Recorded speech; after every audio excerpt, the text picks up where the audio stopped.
very interesting panel discussion centered around a crucial aspect of our rapidly evolving digital landscape.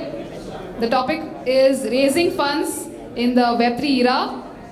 As we navigate the uncharted territories of decentralized technologies and groundbreaking concepts, funding strategies play an essential role in shaping the trajectory of Web3 projects.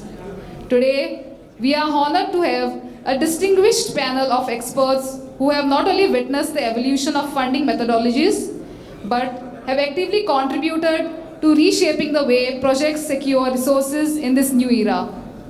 Their insights will undoubtedly provide invaluable guidance to all those embarking on ventures within the Web3 space. Moderated by Ajit Khurana, the leader in the cryptocurrency industry, we have with us Ujjwal Sutaria, the founder and managing partner at TDV Partner, and finally Lomesh Tatta, the VP of Growth at Definity. From decentralized finance mechanisms to token offerings and community-driven funding models, this panel will delve into the diverse avenues that Web3 has opened up for innovators to access resources. Please put your hands together for this amazing panel.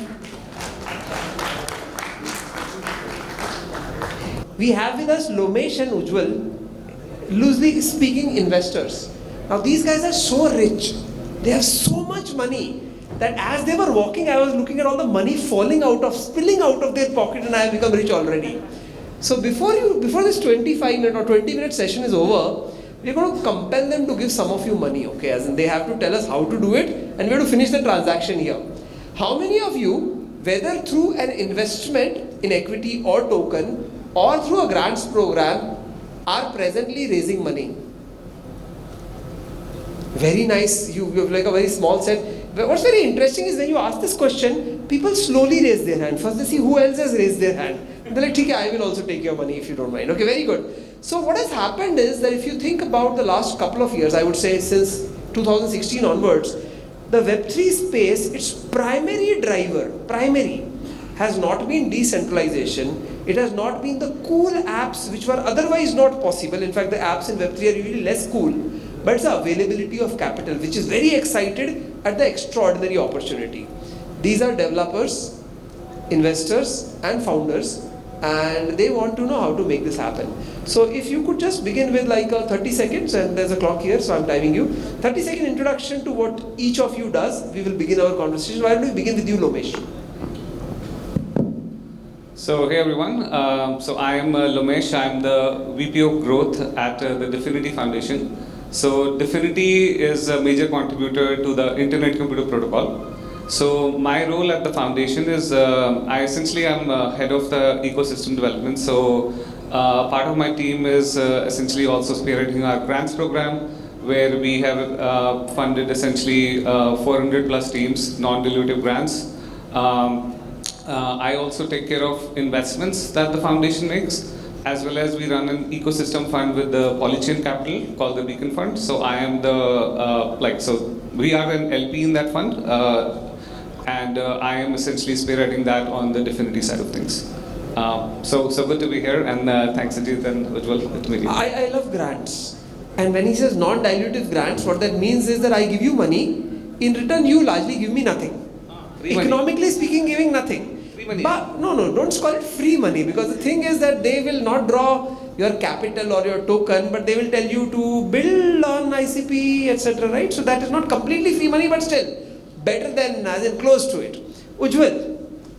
Thank you, Ajit. So this is Ujjwal Sutaria. I run TDV Partners, investing in early stage startups. So I back founders basically, people who have amazing ideas, amazing vision.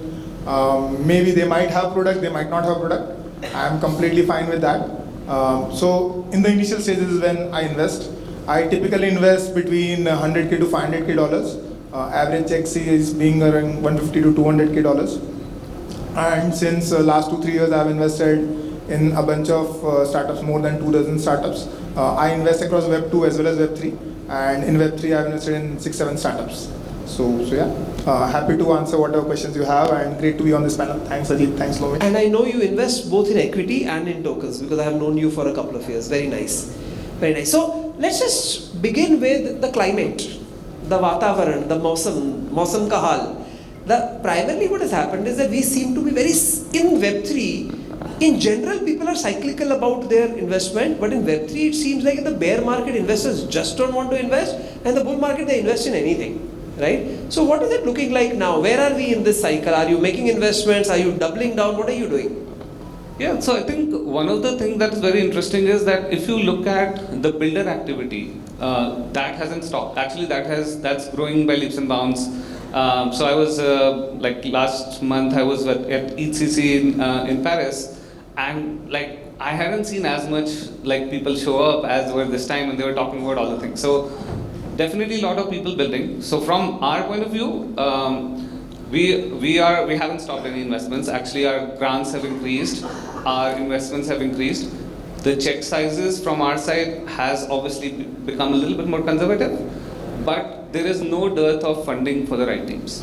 Having said that, this check size is very important. So we got to put a number to that. Like, you know, for example, one of the most famous grant giver in this space has traditionally been Polygon. Of course, they give between 5,000 and 1.2 million, so we will not look at all the full range, but it used to be 20,000 for a long time, then it became 10 and stuff like that. So what are your grants like? So our range is pretty similar. We do from 5,000 to 1.25-ish million we have done. I would say the median size of our grants is $25,000. That's what we start with. So we give a 25K check. We basically expect a team to deliver like something like a prototype. I mean, maybe they are short of it, then we'll probably give them another. But the goal is, in that money, they are supposed to come up with like something that can show some signals of community traction. And then we give a 50 or 100K, depending on how much traction is, and then we keep on doubling down as they make progress. Cool. So a lot of these guys are developers, right? So and all developers in Web3, because we are in the earliest stages, potentially are just one step away from being founders. So when you are giving them 25K, other than of course that they should work on whatever, the ICP and stuff, but are there conditions or is this money in the bank? So basically, let's say when we would commit to a team and say, okay, we're going to give you 25K, so it's based on like 3 milestones. So what we say is like, make some progress, do some actual code, you get your first 5K, and then make some more progress, then 10K and 10K. So we would not give you anything till you do something, but as long as you're doing it, then there's no concern. And I mean, like I said, we have given 400 plus teams to 400 plus teams in last 2 years. So and all of them have done. Since it's 5K to 1.25 million, obviously you did not give away 400 teams 1.25 million, right? As in that, obviously. So who are these people? As in, what have they done so great that they hit the $1 million mark as a grant? So I think like we identify what are the core pieces of infrastructure that we look for. Let's say, I'll give you an example, right? So this one team that's building, that got $1 million plus grant, they are creating an ability for teams to write smart contracts in TypeScript, like JavaScript and Python. So that we feel is going to be a very big infrastructure that is going to be needed to onboard, let's say, hundreds of thousands of developers. And hence, for this team, we said, whatever you need for the next 2 years, we're going to fund your thing, and that's 1.25 million. Before I get to Ujjwal, I'm going to ask you one more question, but audience, you must make the most of this session, and you must ask them questions. I will be open to you saying, hey, my name is this is what my idea is, or this is what I'm thinking of doing, or this is what I'm doing, and how do I get a grant, how do I get an investment, we'll get to that. I have just one last question for you. In terms of them building on ICP, is that exclusive, that you must build on ICP but not on somebody else? Is that prioritized, namely you must first build on ICP, or is that like, as long as you're building an ICP, I don't care what else you're doing? So I think the bigger aspect here is like, what is the problem you're trying to solve, right? As a developer, I mean, is ICP needed in your stack in some shape or form? So just what I'll do is I'll probably take just a 30-45 second segue just to give a little bit of context, right? So If you think about a typical blockchain, right? A blockchain is essentially like a ledger of like Ajit transferred some tokens to Lomesh. That's the thing that goes on the blockchain.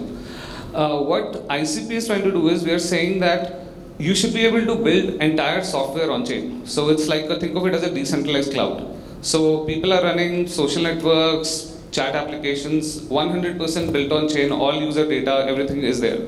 So if you feel that that's the direction that you are headed, where you are trying to create a DAO, which will be running completely independently, no AWS in between and all that stuff, then you use ICP. And in that context, if you feel that you are looking for a grant, where maybe you are like a part of your data could be on IPFS, or you may be using something else on some other chain, it's not a problem as long as you have a real use case for ICP. That's the goal here. So, during the audience questions, if the audience doesn't ask you this, I will bring in my audience question to you, because my question is not completely about raising funds, it is about trying to talk about, technically speaking, the concept, architecture and engineering of ICP is phenomenal. As in, I'm like, wow. But its adoption and growth has been extremely disappointing compared to potential. So I will ask you why that is, but I'll give you time, as it's here. Yeah, I know the answer, but because I'll leave it at that. Like, on what metric? We'll cover it in a second. Cool. Yeah, absolutely. That's why I said that we'll get to this, not about raising funds. But coming now to you, Ujjwal. So Ujjwal, when these people think of investor, they really are not thinking of Lomesh, they are thinking of Ujjwal. Right? Somebody who gives them money and takes an ownership position either in equity or tokens and stuff, right? I don't give grants. You don't give grants. Absolutely. Right? And there are hence no metrics. Like he said, depends on what metric, right? So now the question is that these people have heard that investors are largely crazy. When they hear of some fascinating idea, they give somebody $1 million or a very large sum of money. But it's possible that people are not so stupid to just give away money. Absolutely. So at a very high level, without getting into the details, if these people are starting out on their fundraising journey today, either at the idea stage, that I have an idea, or maybe a little beyond that, how should they begin this journey so that eventually investors love them enough to give them money? Correct. I think the first and most important thing is the founding team, right? How good is the team? What is their background? What is their past track record? Right? What have they achieved and what is their vision? Right? These are the most important things which any investor will look out at in the beginning. Right? When you don't have any product, you just have an idea. So it's all like betting on the jockey rather than the horse. Right? And over here, obviously, jockey is the founder. So that is the most important thing. Apart from team, then comes the market size. Right? How big is the market? How big is the opportunity? Is it $1 billion plus market? As an investor, as a VC, I want to be in markets which are $1 billion plus. I don't want to play in any smaller market because they will give smaller outcomes and which might not work out for a fund economics which I am running, right? So you need to think from the VC fund economics as well from that perspective, and hence a $1 billion plus market is something which is the most critical element when it comes to market sizing, right? Then comes obviously how is the market landscape? How many players are there? What white space is available or not? Can it be a duopoly? Can it be a monopoly? Or can there be multiple players who will be coexisting together? Right? So that is another thing which you look at. Then comes what is your right to win? Why will this team win? What is something unique which you have? What are the modes which you have created? And fifth thing which I would say is timing.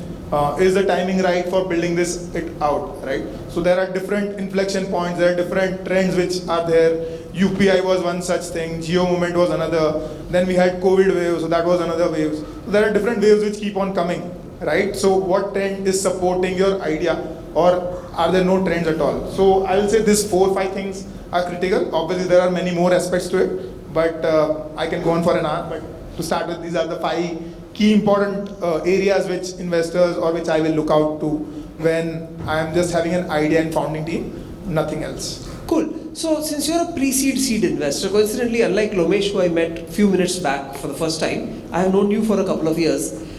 There is this entire thing around, do you invest at the idea stage, which means the people have got together, maybe they are still employed on the way around, maybe they have quit their job, but there is nothing that has been built except for a good looking pitch deck, right? But their ideas are solid and you like the people. So the first thing that, are they good founders? At least they are good people and stuff.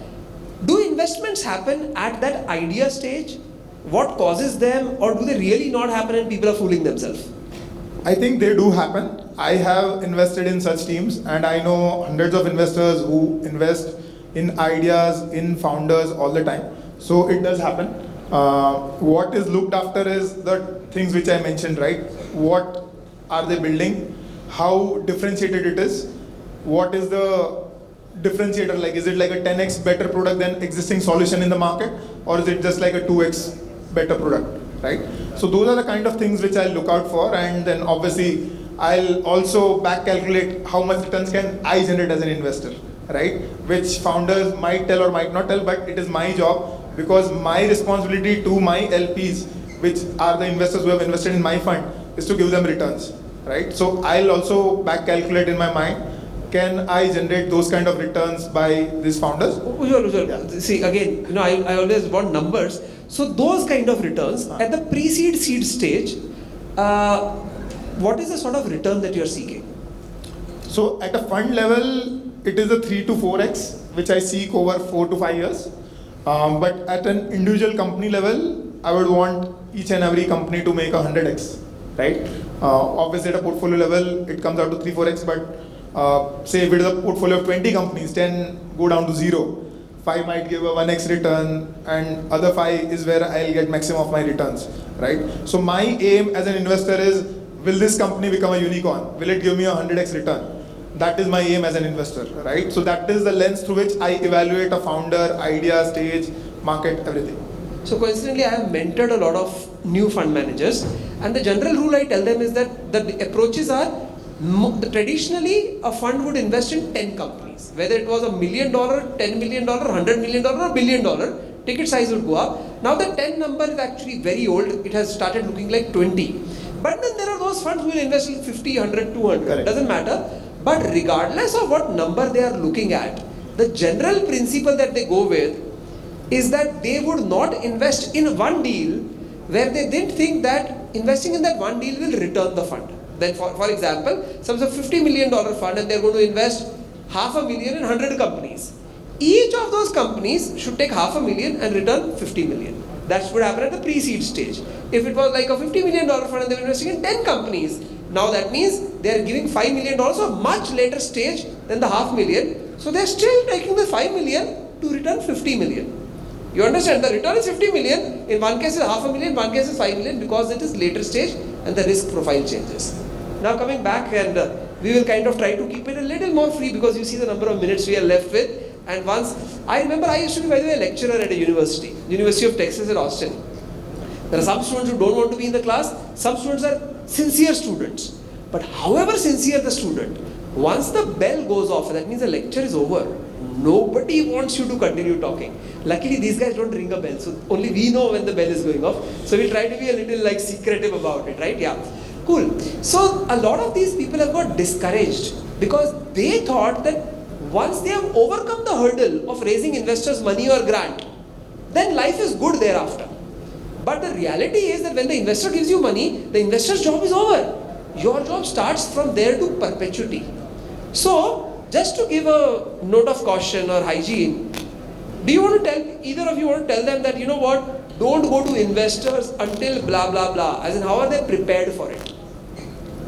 So again, my view on this is you should think of any form of investment.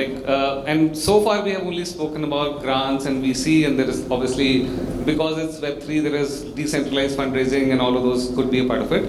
But each of the investment that you're trying to raise is a means to the end, right? So you should think about, let's say, at a pre-seed stage, what is it that you need to get to either raise the next round, tokenize, create a liquidity pool, whatever you're trying to solve, that goal should be absolutely clear in your head. And then hence correspondingly you ask a certain amount from VC or decentralization sale or crowdfund or whatever you do. But having that clarity is really critical, because then once you know what you're trying to do, then it's like a fairly short. Yes, of course, it's not free money by the VC, and at the end of the day, it's a primary capital hopefully going into the company and you're not cashing out. So the goal should be, I'm getting this money to reach my next stage goal. That's the goal. I'm not going to repeat the question because I'm trying to cover more questions. So, 1.5 years ago, everybody was issuing tokens. Last year or so, they're issuing equity. How do you make this decision as a Web3 founder? See, as a Web2 founder, you don't have the choice. The Web3 founder, you could be raising against equity or token or worse, both. How do these people make that decision? I think what I'm seeing out in the market, most of the Web3 native investors are in hibernation mode, right? They are not investing anymore because of the liquidity challenges, and obviously we know where the market is. And hence what has happened is a lot of regular equity investors have become quite active, and they are the ones who are investing in this current market also in the Web3 startups, right? And for them, token is a good to have, but it's not a must have. So if you have tokens, obviously they will be obliged to have them, but they will be investing in equity and they will be taking a share, equity share of your company, right? And that is what I'm seeing, and hence I think token is a good to have, but it is not a must have in the current scenario, right? Go ahead. I have a contradiction to what you're saying, right? So what's the point of Web3 then if you're really trying to build an equity company? I think, see, over a period of time, obviously you can make it hybrid and you can then completely switch. That is fine. But in the beginning, what happened is like we see a lot of rug pulls, right? Which was including a lot of investors also doing that, right? Because of the liquidity and token being listed. That is stopped, and hence what I'm seeing is the quality of investors as well as founders has improved, because all the tourist investors or founders is what I would say have moved out. Because there is no easy money out there, there is no easy liquidity out there, and hence now we are seeing a lot of better quality projects, a lot of better quality founders, or only serious founders out there, right? So, his question actually in a very limited way he answered earlier on, where he said, I want to know why they need to use ICP. So likewise, I hope that investors are asking, Web3 is okay, but why does this project need to have their own token? Often when people are using a token, I say, why don't you use a stable coin? Would it not achieve it? Or why do you need a token at all? And they say it has utility. What is it? We use it for in-on platform payments. I'm like, you can use many other methods. So I guess it gets down to the fact that in 2020, 21, 22, okay, 2021 plus or minus few months, and then 2016, 17, it was easier to raise capital with tokens, which is why today the majority, as in a little more than 50% of Web3 projects are raising equity, and the worst is the ones who had raised token and are now raising equity, right? I'll just try to end this with like one question which I'll invite both of you to answer, because you come from different approaches to investing.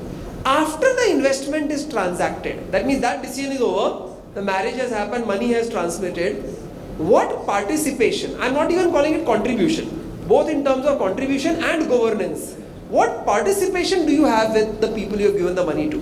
First you, then you. Yeah, so from our side, I mean, at the end of the day, we'll be successful once the teams building on our ecosystem are successful. I mean, there's no other way, right? So, and if you think about end goal, right, they need to attract users, retain them, and that's how we eventually survive. So from our point of view, we have like lots of different programs. So we help teams in the development journey. So we have developer relations team. We help them with PR, marketing. We help them. We run a lot of sessions. We are also like forming an accelerator, which we'll be announcing soon. So basically, anything that a team needs, whether it is recruiting, PR, marketing, development, that's what is the job of our team to essentially help the entrepreneurs succeed. And hence, I mean, we have a selfish motive. That's how we succeed. So for me, I think a lot of similar things, right? We help with business development, opening right doors, as well as opening investor doors for the next rounds and all. But it is a very flexible approach, right? It is not a one-size-fits-all solution for all the founders. Some founders require maybe help with next round fundraising. Some founders need help with business development. Some founders need help with hiring. So whoever needs whatever things is what we provide. There is no program or anything of the sort. It's more of a one-on-one thing. So that's how it is different for me. And some founders, or I would say most of the time best founders, they need minimal help, right? And that is great for me also as an investor, because I don't have to work extra on them, right? Whereas obviously there are other set of founders which need support with some or the other things, which I'm more than happy to help, and I get my hands dirty and work with them together. Nice. So first, congratulations to the two of you. Whenever I'm addressing an audience, regardless of the size, I regard the success or failure of the talk based on the ratio of people who are looking at the speakers versus people who are looking at their phone. This is one of the best ratios we have seen, right? And the one gentleman who was looking at his phone has quickly put it away and said, oh my God, oh, you were taking our photo, thank you very much. Please take our photo, very good. So we're going to open it up for questions. Tentatively speaking, I'm going to take like 3 questions. You may or may not have them. And then of course, I have lots of questions, right? By the way, we did not address investors' questions, because there are a bunch of investors in the audience also. But ladies, gentlemen, anybody wants to ask any questions about raising funds, because this is being recorded, you are going to have to speak in a mic. So somebody is going to walk to you with the mic, and it is that person's choice as to who gets to ask the question. Yeah. Hi, my question is for Ujjwal. I come from a SaaS background, right? So we have a proper framework, or at least a proper framework for valuing SaaS companies, like what is your MRR, how are you growing, Absolutely. what is the return rate and stuff like that. How do you value an early stage Web3 company, right? So if it is idea stage, it's very difficult, right? It's mostly dilution. It's same as Web2 is what I would say, right? Where you take a percentage ownership based on the outcome or how many rounds you think could happen. So in my previous session also I mentioned, like, typically at idea stage, the range of dilution is anywhere from 10% to 30%, right? Don't hold me for this, but this is a generic range in which founders can expect to dilute. It goes between 10 to 30%. It can be above, it can be below. That completely depends on a negotiation. Your 10 to 30 is actually a little more driven by equity thinking. Correct. In token also, in token, if their entire allocation for investors is 20%, probably the initial stage would be really the 10%, not the 10 to 30. But yeah, But these days I think I'm seeing a change over there also, because it's driven by a lot of equity investors. Absolutely. Cool. Having said that, I must just point out, since you said in SaaS we have this MRR and multiple and all of that, even that at the end of it is market appetite. Correct. Right? In the bear market, there's multiples change as opposed to bull market.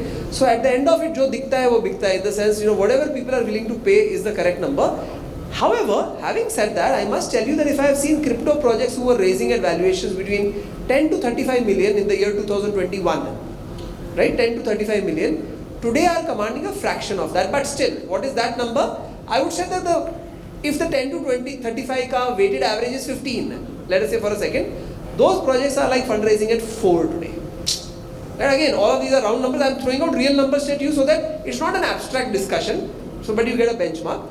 In equity, the lower numbers globally would have touched like 2 in the Indian context, sub 1 million for non-Web3.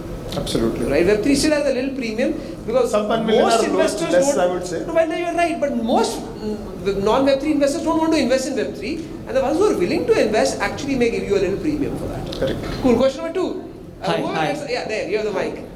This is Mirzad, and I'm building Kerala's first Web3 school, Tribe Academy. It's not a question, it's a statement, or I may sound arrogant, but I don't need money. I need to sign Ajit Bhai, Ujjwal and Umesh to my advisory board. So how can I get expertise on my advisory board, because I'm building a pre-revenue model right now?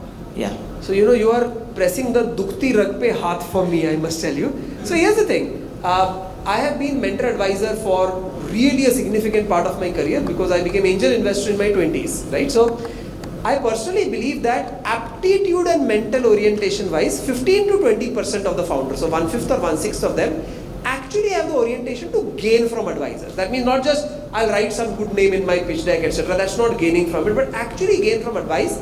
And these are not the weakest or strongest, it's a full range. As in, I've advised people whose track record was far superior to mine, yet I was their advisor for some areas. And then of course there are kids who also want advice, right? So I think that first and foremost, if you're going to have a mentor, advisor, or somebody who's going to be that sounding board for you, you should really figure out whether you are in a position to take their help. You might think, of course, if somebody is helping me, I'll take it. It's not really the case. Some founders don't have that orientation. In fact, I would say 4/5 to 5/6 of the founders don't have that orientation. About specifics, every founder, every advisor has a different orientation. I'll tell you the only type of advisor to stay away from. And by the way, bad advisor you stay away from, but the only type of good advisor to stay away from, you have to find out what is their motivation of being an advisor. A lot of advisors are doing it because they're generally bored of their life, their job and their wife, assuming they're... Midlife crisis. Yeah, midlife, whatever. So this is their place where they go to get excited. But excitement does not last, right? They go, they get this excited, now they have made enough excitement. It is like you feel like a sinner, so you go to the temple. Now you are like, oh, I have a direct connection with God, so I'm okay. I'm set for the next 4 days, I'm a good person. So these sort of what he called tourist investor, I would call tourist advisor, who are not really sincere about the advising or mentorship process, even though they might be good people and capable, are the ones who end up, like really causing everybody frustration. Barring that, lots of good advisors, chemistry between advisor and advisee has to be good. This chemistry is everything. So, thanks for that question. But think of it this way, right? Just a completely different analogy. So you saw a couple of people here, let's say including Ajit and so me and so on. So it's just infatuation, right? You need to be very clear कि इस बंदे से मेरे को चाहिए क्या? और I don't know if you know about all of us enough कि ये हम किस चीज़ में हमारी help कर सकता है. और ये बहुत क्लियर होना जरूरी है, नहीं तो फिर दोनों साइड से कुछ नहीं निकलेगा. So moment he says infatuation, वो सब logic कुछ काम नहीं करता है. It's love at first sight, right? So go with that, right? I'll take one more question and then we'll. Hello, yeah. I'm Prathamesh Thakare, founder of Tech Suffers and also an undergraduate. Last month I attended a G20 conference wherein I major saw the topics were like, it wasn't like when to implement blockchain in India, but it was like why to implement blockchain in India. Also there were some doubts like why should we implement AI in it, so like it might imitate as humans.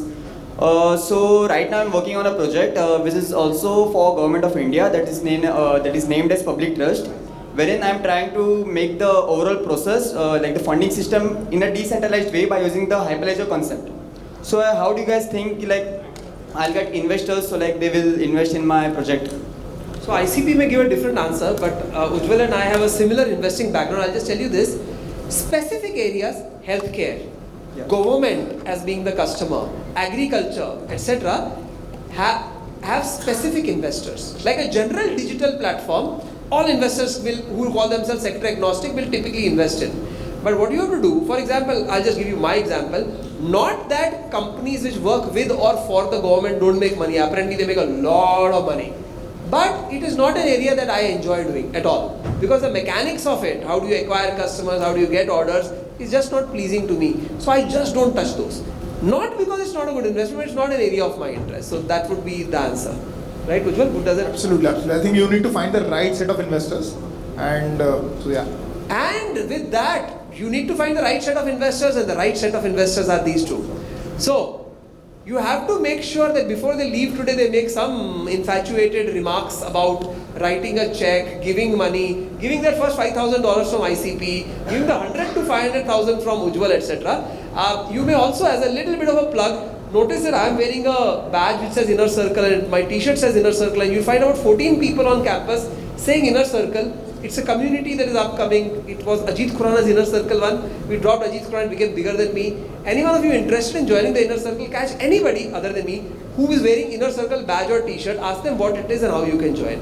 With that, I know there are lots of questions and that is very good, but you know what? Lunch beckons you guys and then there are more programs. Thank you very much. You have been a brilliant audience. Thank you very much.